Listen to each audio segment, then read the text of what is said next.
The Book of Job. Job chapter 1. In the land of Uz there lived a man whose name was Job. This man was blameless and upright. He feared God and shunned evil. He had 7 sons and 3 daughters, and he owned 7,000 sheep, 3,000 camels, 500 yoke of oxen, and 500 donkeys, and had a large number of servants. He was the greatest man among all the people of the East. His sons used to hold feasts in their homes on their birthdays, and they would invite their 3 sisters to eat and drink with them. When a period of feasting had run its course, Job would make arrangements for them to be purified. Early in the morning he would sacrifice a burnt offering for each of them, thinking, "Perhaps my children have sinned and cursed God in their hearts." This was Job's regular custom. One day, the angels came to present themselves before the Lord, and Satan also came with them. The Lord said to Satan, "Where have you come from?" Satan answered the Lord, "From roaming throughout the earth, going to and fro on it." Then the Lord said to Satan, "Have you considered my servant Job? There is no one on earth like him. He is blameless and upright, a man who fears God and shuns evil." "Does Job fear God for nothing?" Satan replied. "Have you not put a hedge around him and his household and everything he has? You have blessed the work of his hands, so that his flocks and herds are spread throughout the land. But now stretch out your hand and strike everything he has, and he will surely curse you to your face." The Lord said to Satan, "Very well then. Everything he has is in your power. But on the man himself, do not lay a finger."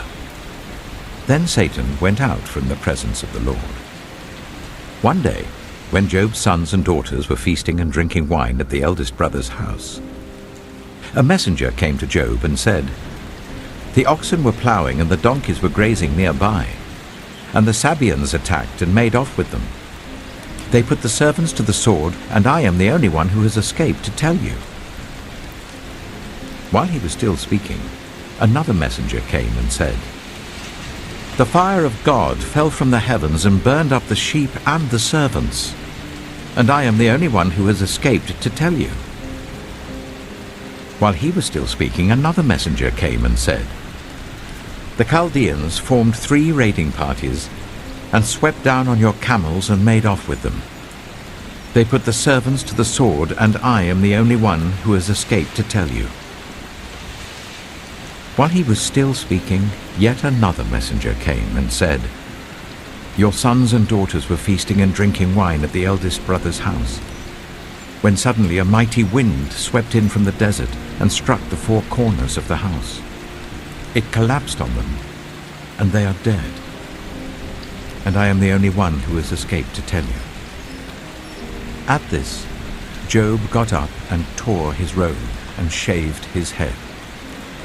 Then he fell to the ground in worship and said, "Naked I came from my mother's womb, and naked I shall depart. The Lord gave, and the Lord has taken away. May the name of the Lord be praised." In all this, Job did not sin by charging God with wrongdoing.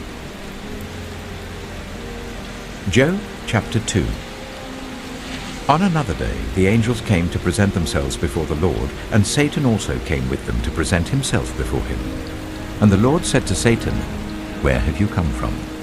Satan answered the Lord, "From roaming throughout the earth, going to and fro on it." Then the Lord said to Satan, "Have you considered my servant Job?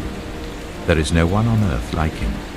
He is blameless and upright, a man who fears God and shuns evil. And he still maintains his integrity, though you incited me against him to ruin him without any reason." "Skin for skin," Satan replied. "A man will give all he has for his own life. But now stretch out your hand and strike his flesh and bones, and he will surely curse you to your face." The Lord said to Satan, "Very well then, he is in your hands. but you must spare his life." So Satan went out from the presence of the Lord and afflicted Job with painful sores from the soles of his feet to the crown of his head. Then Job took a piece of broken pottery and scraped himself with it as he sat among the ashes. His wife said to him, "Are you still maintaining your integrity? Curse God and die." He replied, "You are talking like a foolish woman. Shall we accept good from God and not trouble?" In all this, Job did not sin in what he said. When Job's 3 friends, Eliphaz the Temanite, Bildad the Shuhite, and Zophar the Naamathite, heard about all the troubles that had come upon him, they set out from their homes and met together by agreement to go and sympathize with him and comfort him. When they saw him from a distance, they could hardly recognize him. They began to weep aloud, and they tore their robes and sprinkled dust on their heads. Then they sat on the ground with him for 7 days and 7 nights. No one said a word to him, because they saw how great his suffering was. Job chapter 3. After this, Job opened his mouth and cursed the day of his birth. He said, "May the day of my birth perish, and the night that said a boy is conceived. That day, may it turn to darkness. May God above not care about it. May no light shine on it. May gloom and utter darkness claim it once more. May a cloud settle over it. May blackness overwhelm it. That night, may thick darkness seize it. May it not be included among the days of the year, nor be entered in any of the months. May that night be barren. May no shout of joy be heard in it. May those who curse days curse that day. Those who are ready to rouse Leviathan, may its morning stars become dark. May it wait for daylight in vain and not see the first rays of dawn. For it did not shut the doors of the womb on me, to hide trouble from my eyes. Why did I not perish in birth and die as I came from the womb? Why were there knees to receive me and breasts that I might be nursed? For now I would be lying down in peace.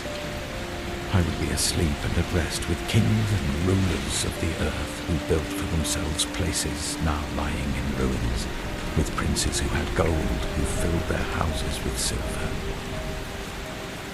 Or why was I not hidden away in the ground like a stillborn child, like an infant who never saw the light of day? There the wicked cease from turmoil, and there the weary are at rest. Captives also enjoy their ease. They no longer hear the slave drivers shout. The small and the great are there, and the slaves are freed from their owners. Why is light given to those in misery, and life to the bitter of soul, to those who long for death that does not come, who search for it more than for hidden treasure, who are filled with gladness and rejoice when they reach the grave? Why is life given to a man whose way is hidden, whom God has hedged in? For sighing has become my daily food, my groans pour out like water. What I feared has come upon me. What I dreaded has happened to me. I have no peace, no quietness. I have no rest, but only turmoil. Job chapter 4. Then Eliphaz the Temanite replied, "If someone ventures a word with you, will you be impatient? But who can keep from speaking? Think how you have instructed many, how you have strengthened feeble hands. Your words have supported those who stumbled, you have strengthened faltering knees. But now trouble comes to you, and you are discouraged. It strikes you, and you are dismayed. Should not your piety be your confidence, and your blameless ways your hope? Consider now, who being innocent has ever perished? Where were the upright ever destroyed? As I have observed, those who plough evil and those who sow trouble reap it. At the breath of God they perish. At the blast of his anger they are no more. The lions may roar and growl, yet the teeth of the great lions are broken. The lion perishes for lack of prey, and the cubs of the lioness are scattered. A word was secretly brought to me. My ears caught a whisper of it. Amid disquieting dreams in the night, when deep sleep falls on people, fear and trembling seized me and made all my bones shake. A spirit glided past my face, and the hair on my body stood on end. It stopped, but I could not tell what it was. A form stood before my eyes, and I heard a hushed voice.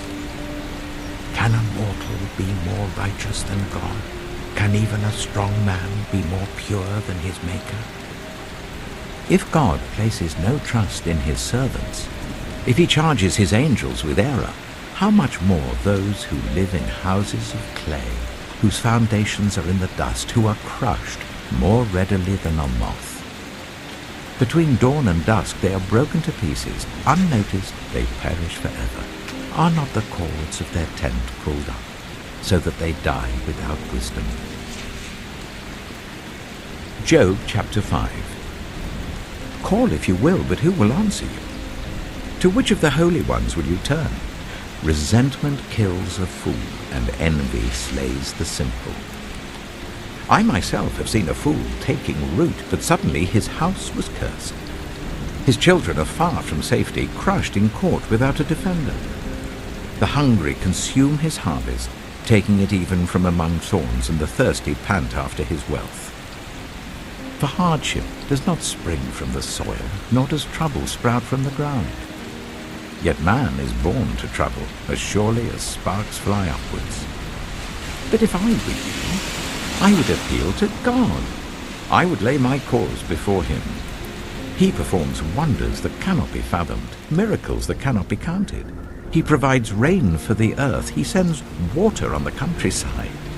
The lowly he sets on high, and those who mourn are lifted to safety. He thwarts the plans of the crafty, so that their hands achieve no success. He catches the wise in their craftiness, and the schemes of the wily are swept away. Darkness comes upon them in the daytime. At noon they grope as in the night. He saves the needy from the sword in their mouth. He saves them from the clutches of the powerful. So the poor have hope, and injustice shuts its mouth. Blessed is the one whom God corrects. So do not despise the discipline of the Almighty. For he wounds, but he also binds up. He injures, but his hands also heal. From 6 calamities he will rescue you. In 7, no harm will touch you. In famine he will deliver you from death, and in battle from the stroke of the sword. You will be protected from the lash of the tongue, and need not fear when destruction comes.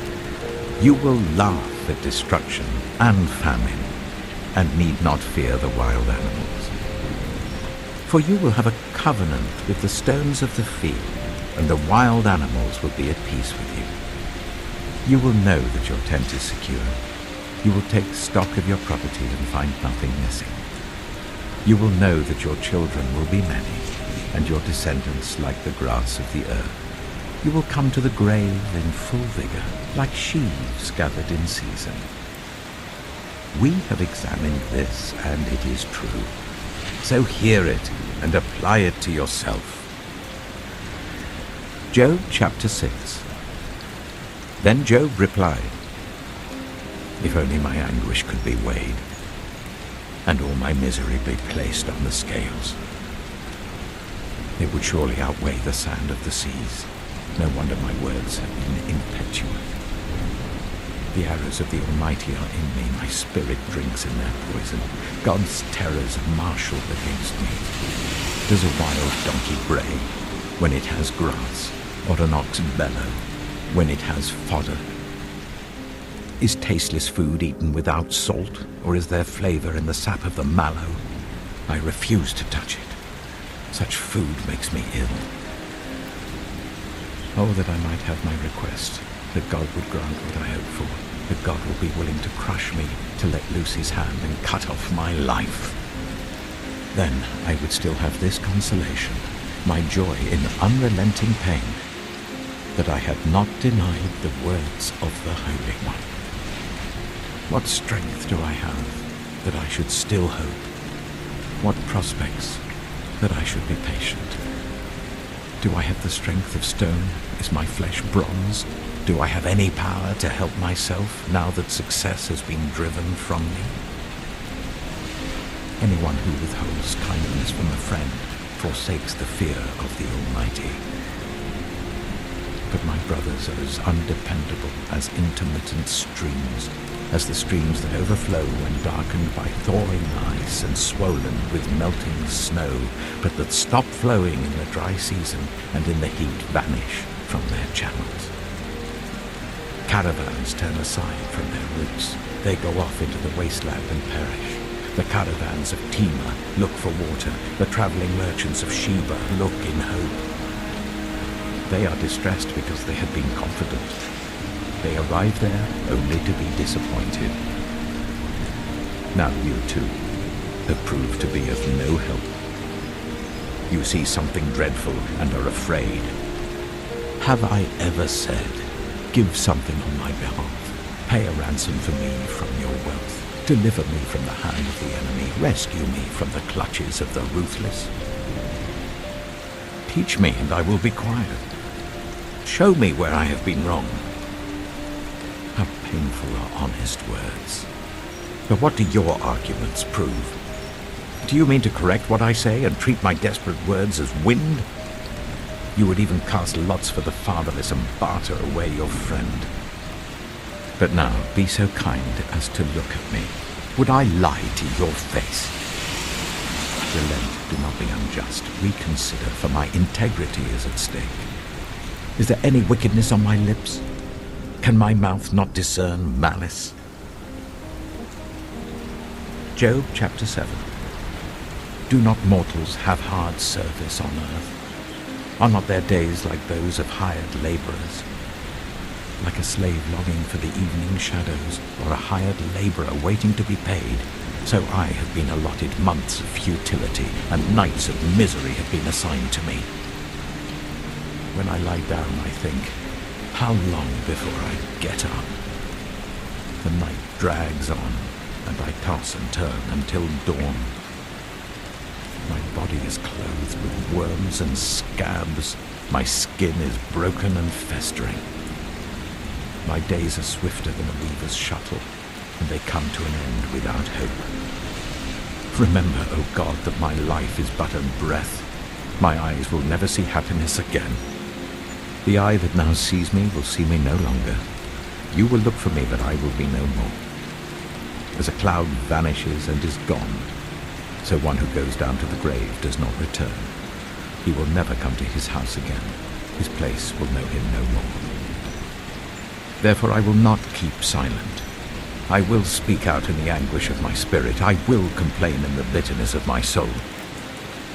Am I the sea, or the monster of the deep that you put me under guard? When I think my bed will comfort me, and my couch will ease my complaint, even then you frighten me with dreams and terrify me with visions, so that I prefer strangling and death rather than this body of mine. I despise my life. I would not live forever. Let me alone. My days have no meaning. What is mankind that you make so much of them, that you give them so much attention, that you examine them every morning and test them every moment?